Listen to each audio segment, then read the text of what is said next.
नमस्कार मित्रों। और आज हम बहुत ही महत्वपूर्ण विषय के ऊपर चर्चा करने के लिए उपस्थित हुए हैं। आज का दिन मैं इसलिए शुभ मानता हूं कि आज मैंने जिस पर्सनालिटी को, जिस व्यक्तित्व को हमने चूज़ किया है अपने इस डिस्कशन के लिए, वो है, उनका नाम है महात्मा बुद्ध। तो महात्मा बुद्ध के लिए परिचर्चा के लिए आज हमारे साथ स्टूडियो में भास्कर देव जी उपस्थित हैं। और हम सबसे पहले हमारे जो इस डिस्कशन का जो स्कोप है, सबसे पहले भास्कर जी अपनी बात रखेंगे। इसके बाद मैं थोड़े अपने विचार रखूंगा और भगवान बुद्ध के जीवन से संबंधित जो तमाम आयाम हैं उनके बारे में मैं थोड़ी चर्चा करूंगा। तो सबसे पहले मैं स्टेज को भास्कर देव के हाथों में देता हूं कि आप आगे की अपनी वार्ता, अपने विचार पहले रख लें। इसके बाद फिर मैं अपने विचार रखूंगा। धन्यवाद सर कि आज मैं आपके स्टूडियो में आया हूं और मुझे एक ऐसा मौका मिला है एक ऐसी पर्सनालिटी के ऊपर बोलने का जो कि करोड़ों में एक और महान माने जाते हैं और जिन्होंने बौद्ध धर्म की स्थापना की। तो उनका नाम अवश्य सिद्धार्थ कहें, गौतम बुद्ध कहें, बात एक ही है। तो यहाँ पे मैं उसके बारे में कुछ बातें कहना चाहूंगा उनके बारे में, तो जरा ध्यान से सुनिएगा। रत्नगर्भा वसुंधरा प्रत्येक युग में ऐसे महान पुरुषों को जन्म देती है जिनके सद प्रयासों से न केवल परिवार, समाज, देश, वर्ण, संपूर्ण मानव समाज का भला होता है। महात्मा बुद्ध, सिद्धार्थ, गौतम बुद्ध एक शरीर के बहुत तेरे नाम। व्यक्ति की पहचान उसके कर्मों से होती है, न कि जाति व मजहब से। महात्मा बुद्ध, जिनके बचपन का नाम सिद्धार्थ था, उनका जन्म लगभग 2500 वर्ष पूर्व कपिलवस्तु के राजा शुद्धोधन के घर में हुआ। उनकी माता का नाम महामाया था। महारानी महामाया पुत्र जन्म के 7 दिन बाद स्वर्ग सिधार गईं। माता की बहन गौतमी ने बालक का लालन पालन किया। इस बालक के जन्म से महाराज शुद्धोधन की पुत्र प्राप्ति की इच्छा पूर्ण हुई थी, इसलिए बालक का नाम सिद्धार्थ रखा। गौतम नाम इनके गोत्र के कारण पड़ा। सिद्धार्थ की जन्मपत्री देखकर ज्योतिषी ने भविष्यवाणी की थी कि बालक बड़ा होकर या तो चक्रवर्ती राजा बनेगा या तपस्या के उपरांत महान संत बनने की बात सुनकर पिता को चिंता हुई। उन्होंने महल में बालक के आमोद प्रमोद के लिए सभी इंतजाम कर दिए। सिद्धार्थ बचपन से ही करुणायुक्त और गंभीर स्वभाव के थे। बड़े होने के उपरांत जीवन के विभिन्न अवस्थाओं तथा सामाजिक वेदनाओं के समाधान हेतु वे गृहस्थ जीवन का त्याग कर कठोर तपस्या में लग गए। अंत में बोध गया बिहार में बोधि वृक्ष के नीचे उन्हें ज्ञान प्राप्त हुआ और वे सिद्धार्थ के नाम से जाने गए। बुद्ध ने सारनाथ, बनारस के पास में पहला उपदेश दिया। उनके उपदेशों के परिणाम स्वरूप सामान्य जन और अनेक राजा उनकी अनुयायी बन गए। अनेक अनुयायी बौद्ध कहलाए। बौद्ध धर्म को अशोक, कनिष्क तथा हर्षमान जैसे राजाओं का आश्रय प्राप्त हुआ। इन राजाओं ने बौद्ध धर्म को श्रीलंका, बर्मा, सुमात्रा, जावा, चीन, जापान, तिब्बत आदि देशों में फैलाया। भगवान बुद्ध के उपदेश सीधे साधे थे। उन्होंने कहा कि संसार दुखों से भरा है। संसार दुखों से भरा हुआ है। दुख का कारण इच्छा या तृष्णा है। इच्छाओं का त्याग कर देने से मनुष्य दुखों से छूट जाता है। उन्होंने लोगों को बताया कि सम्यक दृष्टि, सम्यक भाव, सम्यक भाषण, सम्यक व्यवहार, सम्यक निर्वाह, सत्य पालन, सत्य विचार और सत्य ध्यान से मनुष्य की तृष्णा मिट जाती है और वह सुखी रहता है। भगवान बुद्ध के उपदेश आज के समय में भी बहुत प्रासंगिक हैं। सच ही किसी ने कहा है बुद्ध वह नाम जिसे इतिहास समादर देता है, छूकर जिसके कर कमलों को उर पर अंकित कर लेता है, उर पर अंकित कर लेता है, उर पर अंकित कर लेता है। धन्यवाद। धन्यवाद भास्कर देव जी। और आपके मुखार बिंदु से हमने बहुत सारी बातें सुनी और निश्चित रूप से बहुत लाभप्रद बातें आपने की। सच कहा जाए तो भगवान बुद्ध को समझना इतना आसान नहीं है। भगवान बुद्ध के बारे में जितना भी कहा जाए वो कम है, और मेरी समझ से उनको समझने के लिए मैं 2 एग्जाम्पल लेना चाहूँगा। वैसे तो आप स्क्रीन पर देख रहे हैं कि किस तरह बौद्ध धर्म का विस्तार हुआ भारत से निकल कर, किन किन मार्गों से और कैसे कैसे तमाम देशों में गया। आज हम 2 स्थानों की चर्चा करना चाहूँगा, और वो 2 जो स्थान हैं, एक तो बामियान, उसकी बड़ी चर्चा है और उसके बारे में थोड़ा सा मैं प्रकाश डालूंगा। हालांकि मैं बामियान के ऊपर, बामियान में बौद्ध धर्म के ऊपर मैं एक अलग वीडियो लेकर आऊँगा, और दूसरा स्थान है उसके ऊपर भी मैं एक वीडियो लेकर आऊँगा, बोधि धर्म। ये 2 बोधि धर्म इनके डिस्पाइल थे और उनके बारे में थोड़ी चर्चा मैं करना जरूर चाहूँगा, और बामियान के बारे में थोड़ी सी चर्चा करूँगा, क्योंकि जिस तरीके से, जिस ऊंचाई तक भास्कर देव ने इस पूरी डिस्कशन को ले जाने का प्रयास किया, उन्होंने बहुत कुछ बातें अपने आप शेयर कर दी हैं। तो बोधि धर्म के बारे में आप थोड़ा सुन लें और ज़्यादा डिटेल में अलग से वीडियो बनाऊंगा।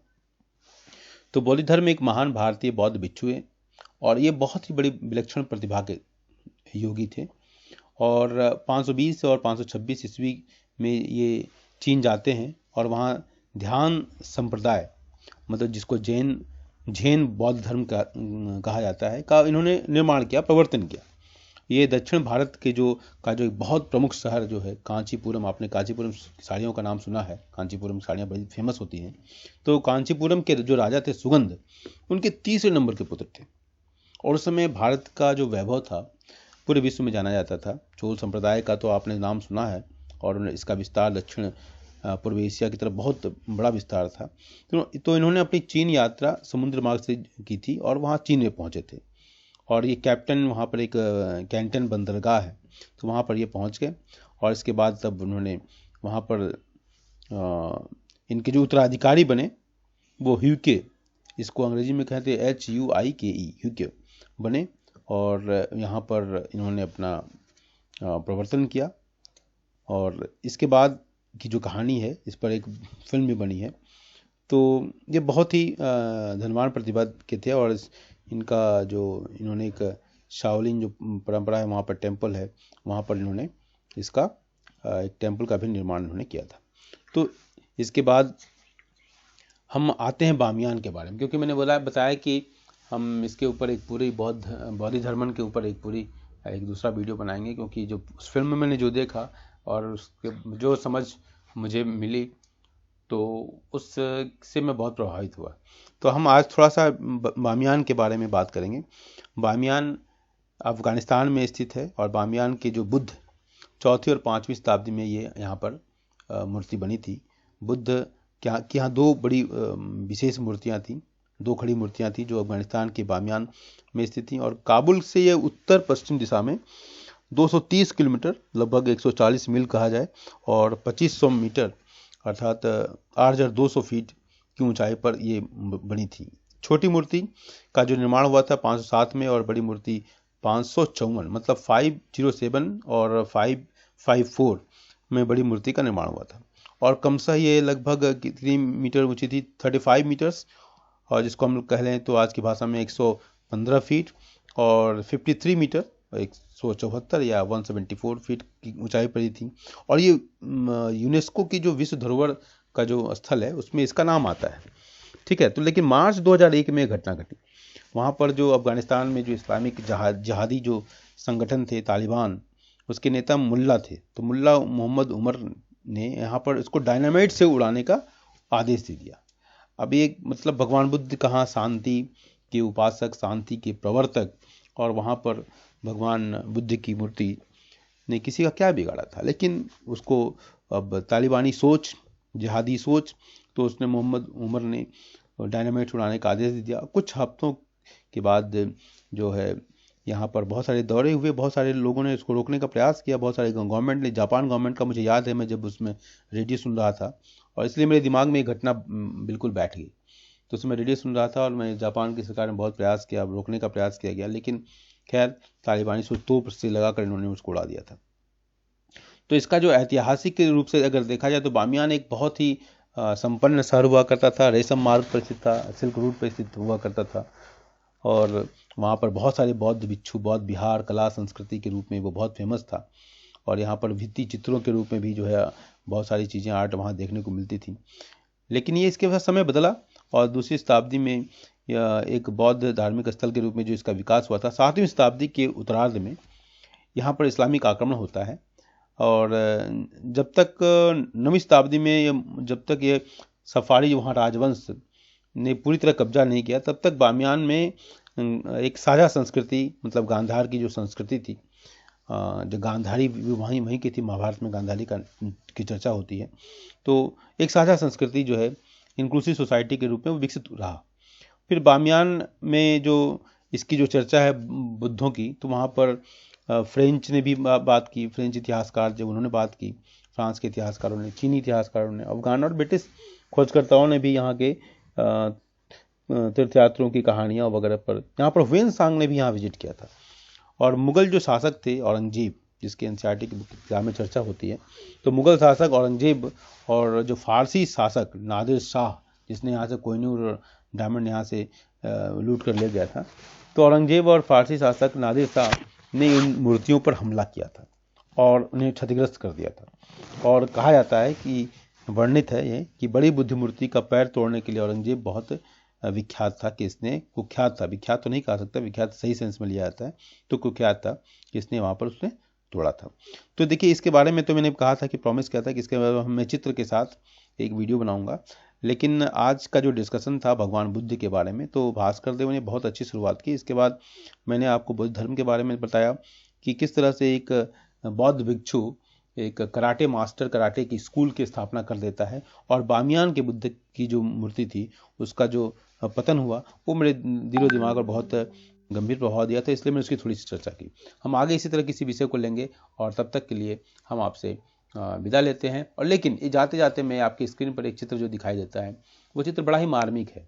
भगवान बुद्ध बचपन से ही जो है बहुत दुखी रहा करते थे, अपने आसपास की समस्याओं से वो बड़े ही द्रवित हुआ करते थे और वो उनको लगता था कि जिंदगी में चारों तरफ कष्ट ही कष्ट है, तो इस कष्ट से दुनिया को मुक्ति दिलाने के लिए वो एक दिन गृह का त्याग कर देते हैं। और ये चित्र जो आपके सामने दिखाई दे रहा है तो उसमें भगवान बुद्ध को दिखाया गया है कि भगवान बुद्ध किस प्रकार जब उनकी पत्नी यशोधरा वो सोई रहती हैं और पुत्र राहुल सोया रहता है और उसमें वो बड़े दुखी भाव से घर का मिडनाइट को घर का त्याग कर देते हैं।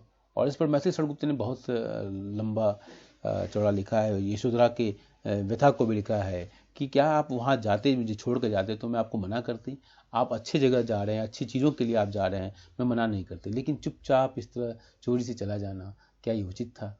हाँ, एक बार मिल तो लेते।